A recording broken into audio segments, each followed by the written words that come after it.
next one is going to be our floor slides. So Matt's going to go on his back, knees bent and feet flat. We're going to bring your arms to 90 degrees up by your sides. And the back of your hands are going to move to the floor. So Matt's going to swivel and rotate back. And start with the elbows a little bit lower. It'll make it a little bit more comfortable to get into this position, especially if you have tight pecs and tight lats. Same thing goes where you want to make sure you can keep your lower back down in the floor. So Matt wants to move his rib cage down, engage the abs so you don't cheat through the lower back. From there, you're going to take a good big breath in, and you're going to slide your hands over your head while you keep contact with the forearms and back of your hands.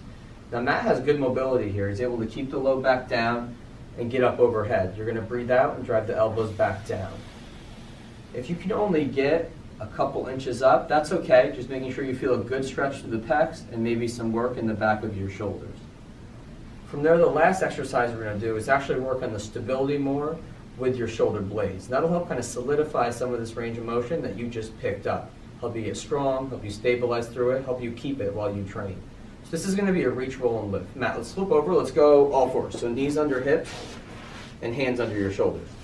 From there, we're going to rock your butt back to your heels, similar to that thoracic mobility assessment that we did. You're going to drop both forearms down to the floor. While keeping butt back to your heel and straight line shoulder down to your elbows, we're going to take one hand and we're going to slide it forward. So Matt's going to take his right hand, he's going to slide it forward with his thumb to the ceiling. That way we're working on the shoulder blade rotating up on the rib cage. And from there, we want to really use the back of the shoulder and your lower traps to help you stabilize. So Matt's going to think thumb to the ceiling, squeeze the shoulder blade in towards the spine so his hand's going to reach up off of the floor. When you do that, I want you to hold. You should really be feeling the back of the shoulder work. You're going to control back down to the floor and slide back. Now, if you're doing this and you're really feeling, Matt doing the other, if you're really having a hard time feeling in the back of the shoulder blade, and it all becomes your upper traps and by your neck, that may mean you need to do a better job at squeezing with that shoulder blade, or it means you're just going to stay at that first step where you just really reach out and work on the shoulder blade rotating up.